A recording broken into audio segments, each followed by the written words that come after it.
we're going to go ahead and get started. Jace already has grabbed one of his prizes. So everybody's going to get a prize on this team, but our two people who took the shaving cream get a special prize. You get the rest of the Cheetos. That's why we didn't want everybody reaching in. So Merry Christmas. Well, actually not. You earned them. And then this side of the room, Elijah is going to walk around and give you one piece of candy each. Unless you want this sunglasses over your piece of candy, in which case you can have them. I figured that might be the answer. All right, cool. All right, so that candy's going to go out, and we're going to get started for the night, all right? How the night's going to flow from here, guys, is we are going to do our lesson, and then after we do our lesson, we're going to go to small groups, okay? So if you're in middle school, you come with me. If you're a guy, middle school girl, you'll be with Sedina. High school girl, Shauna. High school guy, Daryl and Alan. All right, if you haven't gotten to meet him, Alan Manning is sitting over here. All right, Alan Manning's one of our leaders as well. He's going on a somersault trip, so if you don't know him and you're going on a somersault trip, he's the guy to know, all right? So, with that being said, we are going to continue our series. We are winding down this series. We're close to the end. Got about four or 5 weeks left. Not even 5. I think it's 4. All right, so we got about 4 weeks left. But we've been doing this series called Walking in the Light. It's a series through the book of 1 John. All right, thanks so much. Appreciate it. Series through the book of 1 John. So the text we're dealing with today is one that reminded me of a story of when I was a kid, all right, about a hornet's nest. Okay, so raise your hand if you had some friends that lived close by to your house when you were a kid. Raise your hand if you had some friends that lived close by to your house when you were a kid. Okay. Like the kind of friends you go outside and you do random stuff with, all right, when you're bored in the summer or whatever, right? Okay, cool. So me and my friends, I had some friends across the street. We go play in the woods and stuff like that. They had a trampoline in their backyard, so that was a huge plus. We would do all kinds of stuff through the summer. We do all kinds of stuff during the school year too. Pretty much every afternoon, it was after I did homework, I'd be out there with them. We'd do stuff till dark, and then I had to come back home, right? Well, in the summer, you had a whole lot more time than during the school year. So it wasn't like you just said, hey, let's go do this, or go play this game or whatever. No, you had to come up with a day's worth of entertainment sometimes, right? And so young guys, maybe girls too, maybe some of y'all can relate to this. Typically, when you've exhausted all your normal entertainment, you start turning to some other forms of entertainment, all right? One day, me and my friends, we were like, well, we've already jumped on the trampoline. We've already went to the woods multiple times this week. We've already swam in the creek. We've already done everything that we can think to do that's fun, all right? We've already done it all right? And so then that's when we had this idea. We noticed out on the street where their driveway met the road, there was this little mound down in some rocks, and there were bees flying out of it over and over and over again, like hornets, right? And they were like, yeah, every day that we try and leave our driveway to come to your house, like we have to run past them so that we don't get stung. So Jacob, being the brilliant one that he was, said, well, why don't we take care of the hornets? Why don't we get rid of them? And they were like, yeah, why don't we do that, right? Now, for context, we're probably 8 in this story, all right? So we're like 8-year-old kids. We're like, you know what? We're going to take care of a hornet's nest. So we do what any 8-year-old would do. We go into the garage. Somebody got a broomstick. Somebody got an airsoft gun. And somebody got a hose. And we thought this was going to do it, right?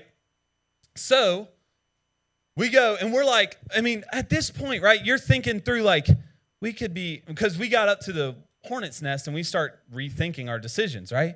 We're like, dang. I mean, instead of doing the hornet's nest, we could have been playing in the woods. We could have been swimming. We could have been jumping on a trampoline. But we're here now. Like, I'm not going to be the guy who backs out while all the other guys want to do it, right? So none of us said anything. After the fact, we knew that we all didn't want to do it in the moment. But all of us were afraid of being the weirdo who said no. So we open up by shooting the thing with water. If you didn't know this, that does not kill hornets. That just makes them really mad, and it destroys their home, which also makes them really mad. Then we had a broomstick. I don't know why we chose a broomstick, because it's about the thinnest thing in the world. So we're slapping their nest Again, that's not going to kill hornets, all right, unless you just happen to land a direct hit. And then, I think, what was the other thing I said we had? We had an airsoft gun, right? So then somebody's taking shots with an airsoft gun with BBs this big. You know how hard it'd be to hit a wop? But in our brains, this was a great idea, right? We kind of had some reservations. We kind of knew, hey, maybe this isn't the best course of action, but we were like, hey, it'll be fun in the moment. It's okay. All right, what do y'all think happened? Yeah, we all got stung. We all got stung multiple times. We ended up running away. There's an angry hornet's nest at the end of the driveway or whatever, and we got welts all up and down our arms. And so then I have to go home and tell my parents, like, of course they're going to ask. I walked in and didn't say anything because I knew that I'd be in trouble for messing with a hornet's nest. But I walked in, they noticed eventually throughout the day, and I had to tell them what I did, right? I didn't actually get punished. They were just like, well, that was stupid. Like, that was really dumb. Why'd you do that?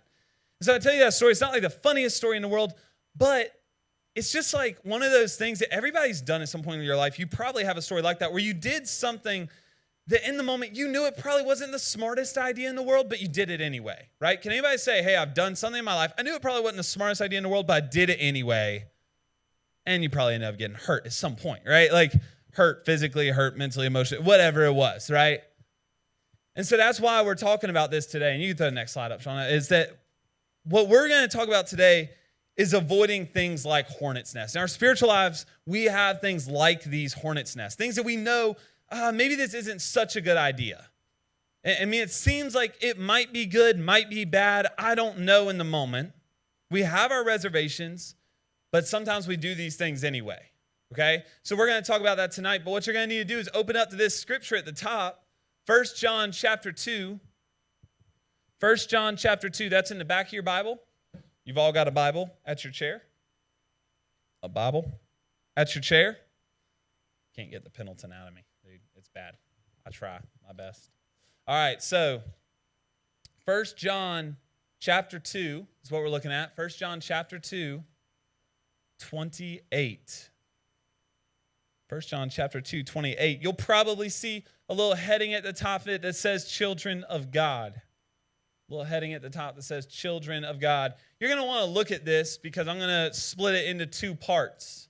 So you're probably going to want to see what I'm talking about in the book. All right, so flip to the back. If you're seeing Revelation, if you see the book Revelation, turn back towards the front just a little bit. Not much. It's literally like the book's right before it, okay? It's literally like the book's right before it. If you're seeing anything other than Revelation, keep going towards the back. All right? Anything other than Revelation, keep going towards the back. Sweet. All right. So we're going to go ahead and jump in for sake of time, give you the most time that we can in your small groups. But first, I want to review with you guys what we've talked about recently because it's been a whole week. We took Easter off of Kingdom students, so it's been a whole week since we talked. All right? Does anybody by raise of hand remember the main thing that we talked about the last time we met up? It started with an A. Started with an A. It was a group of people. Anybody? It's been a long time. It's been 2 weeks. Yeah? The Antichrists. We were talking about the Antichrist last time we got together. We were talking about what they do. The Antichrist, by raise of hand, who were they? What did they say? What was their major claim? What did the Antichrist believe? Yeah, they said Jesus was not Lord. He was not the Christ. He didn't really have the authority that everybody said that he had. You can throw the next slide up, Shauna. That's what the Antichrist said, is that Jesus is not the Christ and that he does not have authority. But John was contrasting the Antichrist in that passage with the Christians, with the church, the people in the church. And the people in this church that he's talking about, he says, you guys, you actually know who Jesus Christ is. And unlike the Antichrist, you actually live up under his authority. You believe that he does have power and that he does tell you how to live your life. So my challenge to you guys last time we talked was to consider this is how John described the church he was talking to. They know who Jesus is, and therefore they can live under his authority. So here was my question to you guys last week. You can throw the next slide.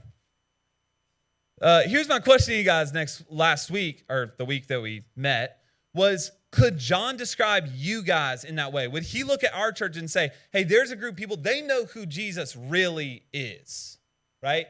Do we really know who Jesus is according to his word? Not according to who we just think he is, not according to who we just heard he is, but can I look at the Bible and say, hey, I know who he is. Let me show you where it says it, right?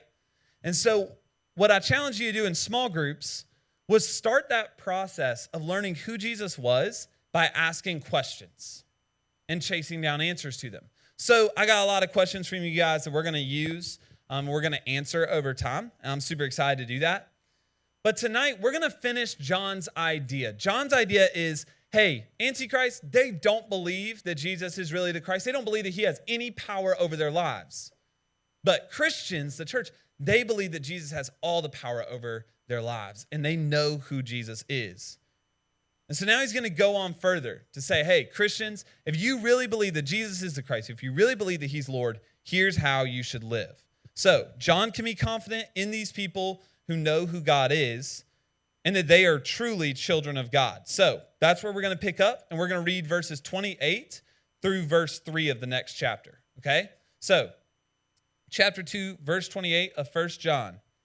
And now, little children, abide in him, so that when he appears, we may have confidence and not shrink from him in shame at his coming. If you know that he is righteous, you may be sure that everyone who practices righteousness has been born of him. See what kind of love that the Father has given us, that we should be called children of God. And so we are. The reason why the world does not know us is that it did not know him. Beloved, we are God's children now, and what we will be has not yet appeared, but we will know when he appears. We shall be like him, because we shall see him as he is. And everyone who thus hopes in him purifies himself as he is pure. All right, so there's a couple of weird verses in there. But I'm going to give you the highlights of what John's point is. First of all, John is making a point that we are children of God. Now, you've got to know something. A lot of times in our culture today, we hear this term like children of God, right? And a lot of times it's in a sense like we're all children of God. But guys, that's not the case, and that's not what John means. Not every human is a child of God, all right? We're not all God's children. And the reason is we were all created in God's image, but the Bible talks about when you get saved, he adopts you into his family. You become a son, you become a daughter, you have rights that come with being a son or a daughter of a king. But before you get saved, before you make the decision to have a relationship with Jesus, you're not a child of God yet, okay? So that's what we've got to understand first, is that when he says children of God, that doesn't mean everybody in the world. That means the people, the church, like the big C church, the cosmic church. That means the people who have a relationship with God.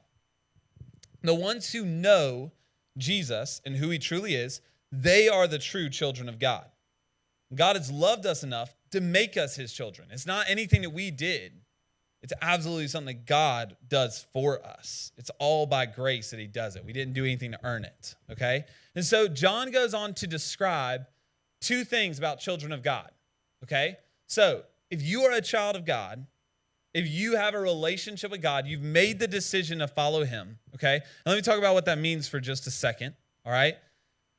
Is that you believe, first of all, that Jesus Christ, that you're a sinner, that you've messed up, that you can't get right on your own, hey, that you can't get good enough to earn God's favor, that, hey, God and you are separated because you've done wrong things and he's never done a wrong thing. All right?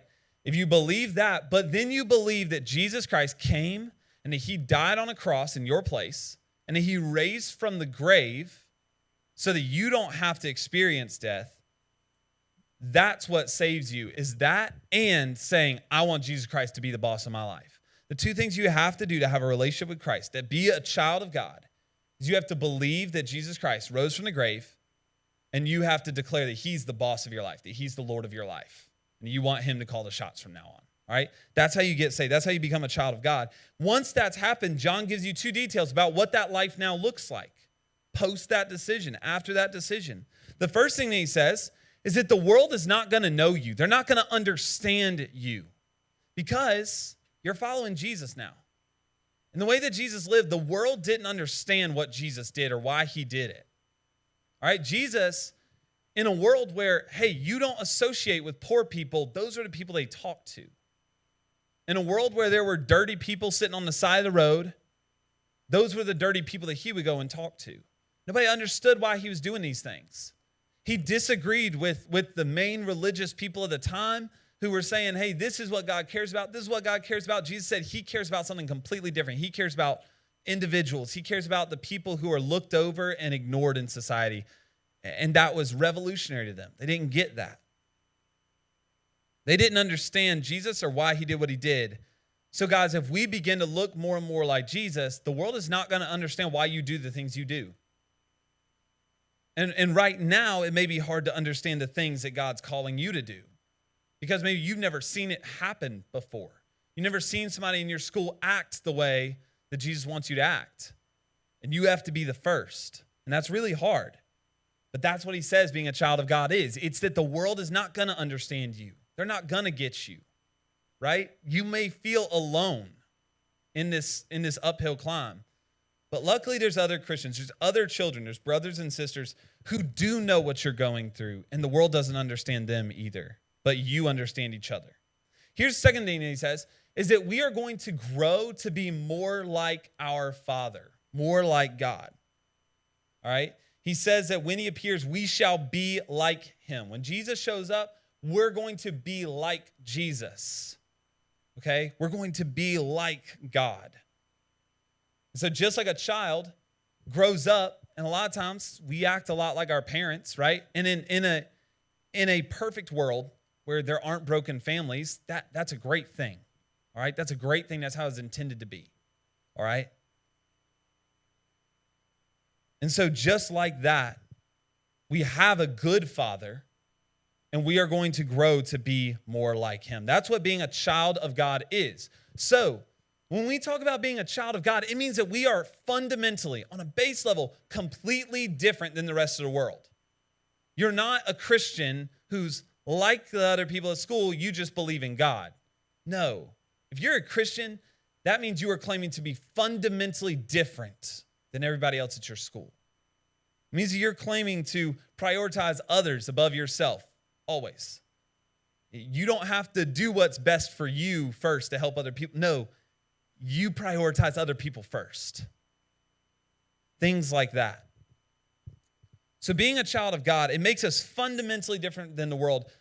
But now the question is, how's the world going to know that? Because you and I know that because we just read it, right? That we are fundamentally different than the rest of the world. But how does the rest of the world see that? Well, that's what John tells about in verses 4 through 10. All right, so I'm going to read that to you real quick, and then we're going to finish up. So verses 4 through 10 says this: everyone who makes a practice of sinning, all right, that's doing anything that goes against what God's told us. Anything that goes against what God said is right and wrong. Everyone who makes a practice of sinning also practices lawlessness, and sin is lawlessness. You know that he appeared in order to take away sin, and in him there is no sin. No one who abides in him would keep on sinning. No one who keeps on sinning has either seen him or known him. Little children, let no one deceive you. Whoever practices righteousness is righteous, as he is righteous. Whoever makes a practice of sinning is of the devil, and for the devil has been sinning from the beginning. The reason the Son of God appeared was to destroy the works of the devil. No one born of God makes a practice of sinning, for God's seed abides in him, and he cannot keep on sinning, because he has been born of God. By this it is evident who are the children of God, and who are the children of the devil. Whoever does not practice righteousness is not of God, nor is the one who does not love his brother. So let me reread a verse to you, and I want you to listen to it and tell me how it makes you feel, all right? So I want you to listen to it, and I want you to think about, how does this make you feel? Hold on, got to find the right one. All right. No one who abides in him, that's Jesus, that's God. No one who abides in him keeps on sinning, no one who keeps on sinning has either seen him or known him. All right, I want you to think about it for a second. How does that verse make you feel? Now, be honest with me, because I'm going to raise my hand for this. Raise your hand if hearing that, it sounds a little harsh, maybe a little bit overboard. Does it sound a little bit overboard or a little bit harsh? Man, y'all must be better Christians than me, because it does. How many of y'all have sinned today? All right, great. Good job, right? Everybody messed up something today at this point. It's too late in the day, all right? You done did something wrong today, whether it was something that you thought, something that you did, something that you said. You did something that didn't align with God's word, with his law. So when I read that passage, I feel like it's a little bit overkill when I first read it, because I'm like, so is he saying I'm not a Christian because I messed up today? And so I bring that up to say the word that he uses, the keeps on sinning, that phrase, he doesn't just say, and this is how I should put it, is that John could have said in this passage, instead of the verse we read, he could have said, no one who abides in him will ever sin. Right? That's what he could have said if that's what he meant. But how many people would that apply to? Zero. No one's going to live up to that standard. He didn't say that. He didn't say no one who abides in him sins. He said no one who abides in him keeps on sinning. One, John is exaggerating on purpose because there's something going on in this church. Let me tell you the story, and it might sound like a familiar story to you through some of your walks of life and the places that you go. See, John was seeing a bunch of people who said, I'm a Christian, but then they kept on doing the same wrong things over and over and over. They would even say, hey, I know this is wrong, but then the next day they'd go back and do it again. Y'all ever been around somebody who says they're a Christian, but they keep on doing the same wrong thing over and over and over again? Anybody been around a Christian like that? Yeah. Now I'm going to ask you to put your hands down. Don't raise your hand for this, but would you say that you're that Christian? Would you say that you're that Christian? Because at times in my life, more often than not, honestly, that's how I feel. I feel like that Christian. I say that I'm a Christian, but I keep falling into these same sin struggles. But here's what John is noticing. There are some people who are getting so far down that road that things that are wrong, they're beginning to call right. Things that are wrong, they are starting to call right. And it didn't get there overnight. None of you are going to get there overnight. None of you are going to start looking at things that are wrong and start calling them right tomorrow if you're perfectly fine today. No, it's a process that starts. And that's why he says, let no one deceive you. Let no one deceive you. When he says that, John is saying there are people who are going to teach you, so they're going to say it, and they're going to model for you that there are certain sins that are just okay. They're not that big of a deal, right? That sin doesn't affect anybody else. And nobody knows about what you're doing, so it's fine. It's so easy. We wouldn't say that out loud. We wouldn't tell somebody that, but isn't that how we think? Be for real for a second. There are some sins in your life where you're like, nobody knows about it, so it's okay. And that's absolutely not what God intended for us. That's wrong. Things that are evil whether somebody sees them or not. Man, sometimes we can say, oh, well, this sin is just not that big a deal. I'm not like killing somebody, right? I'm not murdering somebody, right? I'm not this terrible human being. No, I just, every now and then I let this word slip, or I let that joke slip. No, it's not that big of a deal. He's not that bad of a guy, or she's not that bad of a girl. I'm pretty sure they go to a church, right? I'll figure it out. They're going to get closer to God as we date, right? Like we say these things, and we start normalizing these sins. Like they're okay for Christians to do. It's okay to say the occasional cuss word. It's okay to make the occasional inappropriate joke, man. It's okay to visit that site, to watch that movie, to watch that TV show, to read that book. It's okay to do these things. It's okay to make a joke about that person when they're not around. It's not that big a deal. It's not going to hurt them because they'll never find out. Now, how many times has that worked out for us, right? Man, look out for this kind of thought process in your own hearts. Because I don't know about you guys, You might have had somebody walk up to you at some point and say, oh, no, that's actually not that big a deal, man. Like, it's okay to sin that way. Somebody might have said that to you, but I haven't had a whole lot of that. It's happened every now and then, a few times here and there, but that's not the most common. The most common time that this happens is in my own heart. I like this sin, and so I start to get a little bit comfortable with it. Here's the good news. I know that sounds like a really big downer, okay? The kind of sins I'm talking about, I'm going to call them tonight, I'm going to call them hornet's nests, okay, to loop back to that story I told you. And here's why. Just like me as a kid with that hornet's nest, I walked up to this and I knew there was something not great about this. I knew the idea probably wasn't great and I probably shouldn't do this, but I was just like, hey, what the heck? And in a moment, I chose to do it. And I ended up getting hurt. It was fun for a moment. It seriously was. Watching that hose like douse the hornet's nest, I was like, yes, we won, right? I was like, let's go. All right, it was fun. But by the end of that experience, I was left hurting. I was left having to get tended to, right?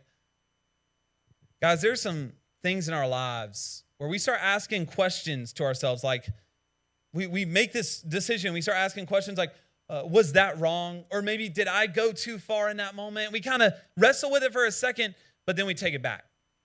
We take it back. And we ignore those questions that we're having. Maybe that feeling comes up in you, like you make a decision, and there's almost like a fear in you about what you just did or said or thought, and that maybe you shouldn't have. Maybe somebody's going to find out, oh, I just can't tell anybody. I can't tell anybody about what I've done. And here's what I'm going to tell you. It's just like a hornet's nest. The solution is not to be more careful with that sin, right? It's not to be more careful with it. Oh, I just got to watch my tongue a little bit more, right? Oh, I just need to have a little bit higher standards when it comes to dating. Oh, I just need to talk about that person a little bit less. No, because you don't, the solution towards hornet's nest is not to be more careful when you're poking it, right? The solution is don't go near the hornet's nest and you won't get stung. The same is true with these kind of sins in our lives. When we're having these hesitations about these things, just don't even go near, don't even bother it anymore. Just walk away.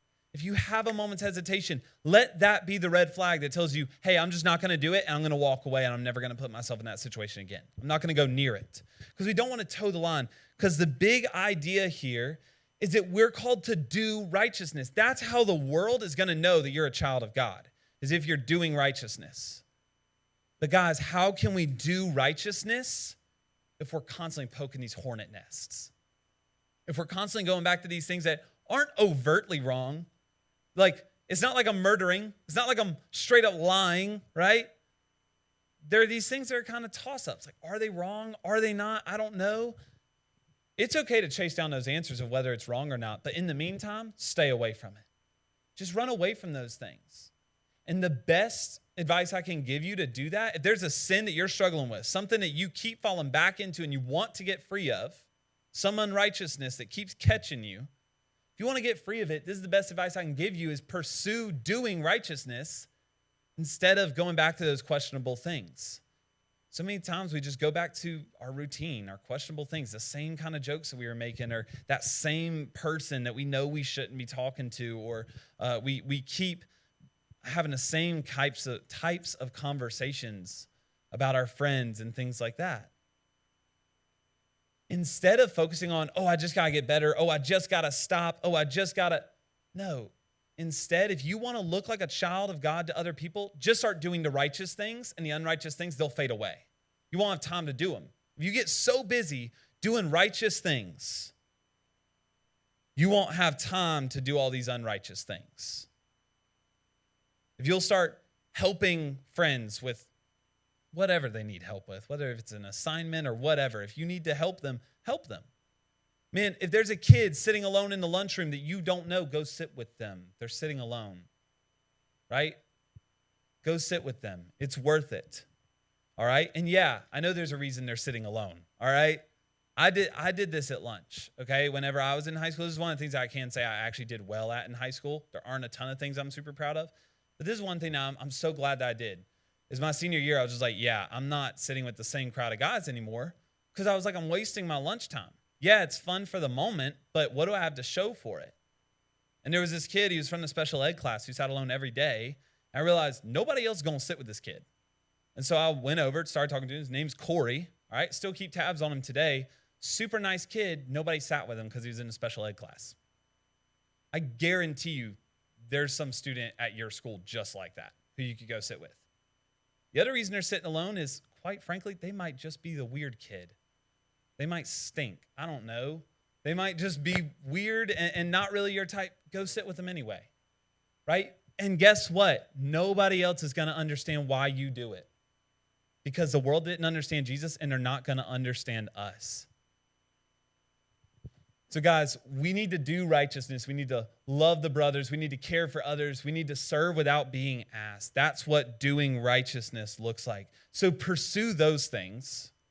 And all those unrighteous sins that you want to get rid of but haven't been able to, if you'll get busy doing these things, those things will fade away naturally because you won't be able to do both. So if you'll just choose to start doing these things, the other things will fade away naturally, okay? So I'm going to give you time in your small groups to go and talk about, hey, what are some specific things in my life that are hornet's nest? Some sins that I keep on going back to, whether it's, hey, I keep on cussing, I want to stop cussing. Or, hey, I keep on making these jokes. I want to stop making these jokes. I keep talking about my friends. I want to stop. I keep talking to the wrong kind of people on Snapchat. Whatever it is for you, this group is a time for you to talk about that, okay? And then it's also time for you to find what are the righteous things I need to start pursuing, that I need to start chasing after. What are some real practical things that you can do in Hillcrest, Malden, Bob Jones, wherever you're at, whatever school you go to, what are some real life things that I can do this week in those places, okay? That's what these small groups are for. So I'm going to pray, and then I'm going to dismiss you. So after I finish praying, don't stand up. Just listen to me, okay? Let's pray. God, thank you for these students. God, thank you that you have made us children of you. God, that you loved us enough that when we sinned and we chose to separate from you, God, that you came chasing after us. That God, when we chose to separate ourselves from you, God, you came and you died, the death that I should have died, that these students should have died. You died that death for us, but you didn't stay dead because 3 days later you rose from the grave. And when you did that, you freed us from having to experience death. God, thank you so much. And Father, if that's the truth that any of these students have not surrendered to tonight, God, embolden them to talk to a leader and convict them until they have to, until there's no other option. They feel like they can't not have this conversation. God, do a mighty work in this room. Thank you that you listened to us. Thank you that you have given us everything we need for life and godliness, and that we can pursue righteousness instead of all these hornets' nest and unrighteous things. God, in these small groups, help these students to focus, help them to get a lot out of the time. And God,